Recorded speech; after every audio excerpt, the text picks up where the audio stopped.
The sound of wood smacking against wood shot through my old barn, and there was Patricia Thornberry. Yeah, that Patricia, our neighborhood's self-declared queen, slamming her rhinestone-studded gavel onto a wobbly folding table she'd decided was a podium.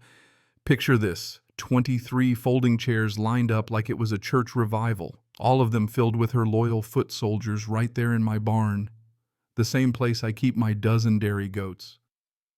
And there's Patricia, smug as can be, declaring that she was calling an emergency HOA session on my property to finally pass a new ordinance banning livestock, which meant my goats.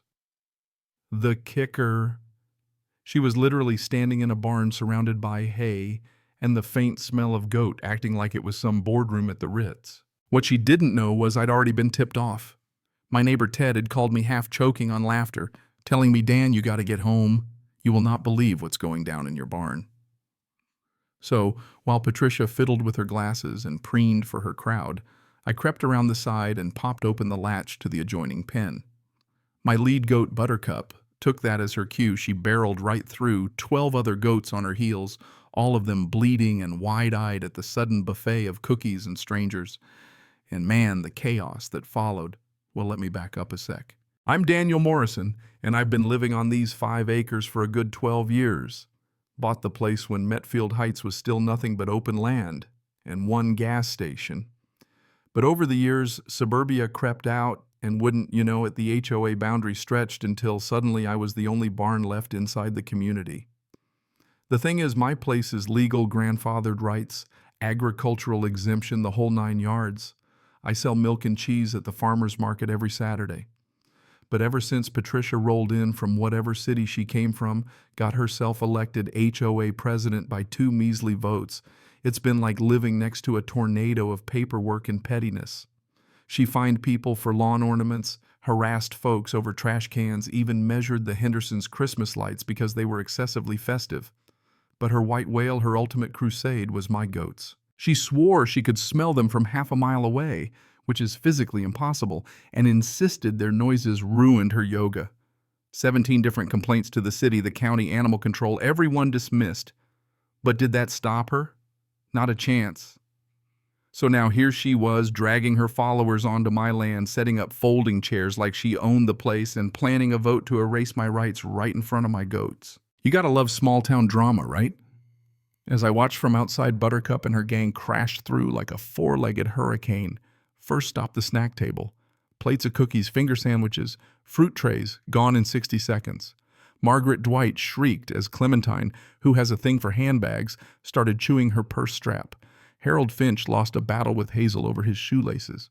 Patricia's gavel waving only attracted Pickles, who promptly yanked it from her hand and began parading around the barn like a king.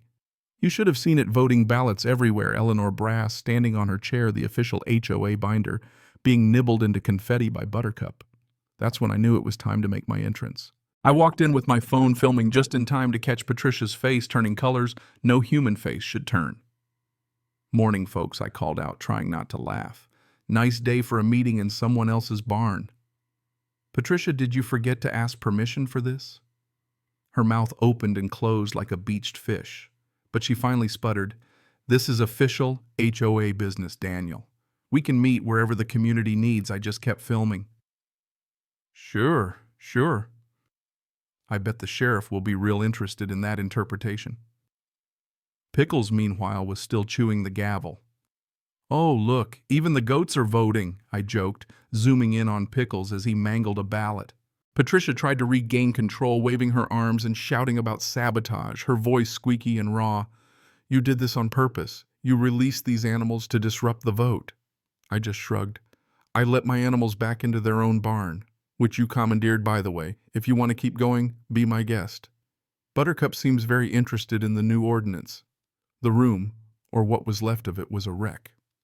Some of her supporters were already edging toward the exits, probably realizing they'd just trespassed into a legal mess. Gerald Hoffman, usually Patricia's yes man, stammered, "Maybe we should postpone." Patricia snapped, "We are not postponing. We're voting on 7B right now." But Pickles snatched the gavel again, running laps as the emergency HOA session banner, half-eaten, flapped pathetically in the breeze. You know what? I couldn't resist twisting the knife. Let's make it official, I said, grinning for the camera. All in favor of illegal trespassing, raise your hand or hoof. Buttercup, I swear, reared up and planted her hooves on the table like she was giving a campaign speech.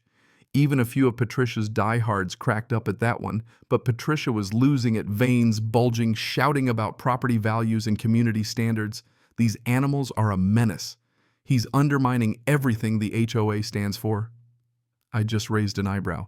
Pretty sure the HOA doesn't stand for breaking and entering, Patricia. What section of the bylaws covers this again? At that, she just sputtered, eyes darting around for help. All around her, folding chairs were overturned. The podium was knocked sideways, ballot box in a corner under Hazel's watchful eye. Then Ted's voice rang out from the door, still laughing. I think this meeting is adjourned unless you'd rather stick around for the sheriff. I let that hang in the air, then added, Yeah, called the sheriff about 15 minutes ago. Something about trespassing. Should be here any minute. That cleared the place out in record time. People trampled over each other to get out, suddenly remembering errands, dentist appointments, anything to get away. In less than 5 minutes, it was just me, my goats Patricia, and the ruins of her emergency session. She glared at me, caked in hay and goat prints. This isn't over, Daniel. I will have you and your goats out of this neighborhood if it's the last thing I do. I just smiled and said, Good luck, Patricia. By the way, I'll be posting this video online. The Metfield Heights Facebook group will love this, especially the part where Pickles steals your gavel. For a second, her face went ghost white.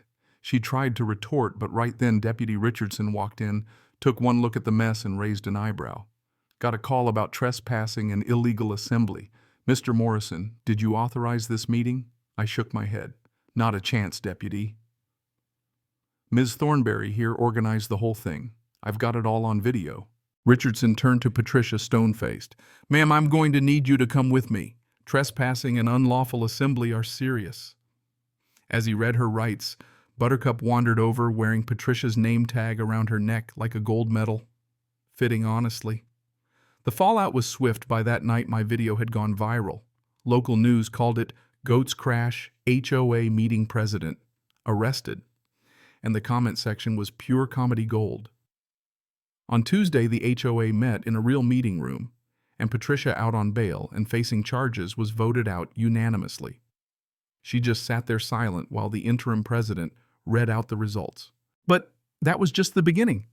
I filed a civil suit for trespassing and harassment, and my ag lawyer friend couldn't believe how open and shut it was. The HOA members turned on Patricia, all of them desperate to clear their own names, signed statements about how she lied and manipulated them. The security cam footage didn't help her either, showed her cutting my chain and sneaking in before the others arrived. Her criminal trial was over in a flash. Her lawyer tried to argue implied consent because of the HOA, but the judge wasn't having it. Between the video and the testimony, Patricia was found guilty, trespassing, breaking, and entering, vandalism, conspiracy to commit fraud. Judge looked her dead in the eye and said, Ms. Thornberry, you used your authority to harass a neighbor, break the law, and betray your community's trust. 2 years county jail, 18 months suspended, 3 years probation, $5,000 in fines plus restitution. Patricia just stared slack-jawed while the bailiff snapped on the cuffs. But they're just goats, she wailed as if she couldn't believe it had come to this. The judge didn't blink. No, Ms. Thornberry. 2 years for felonies. The goats were just witnesses. So yeah, my barn's a little messier. The goats are legends, and the HOA's probably still arguing about cookies somewhere. But around here, folks learned that property rights actually mean something. And when it comes down to it, you mess with the goats, you get the horns. So what do you think, was justice served, or was this all just another case of small-town drama gone nuclear? Drop your take in the comments, especially if you've got your own HOA war story or a better ending in mind.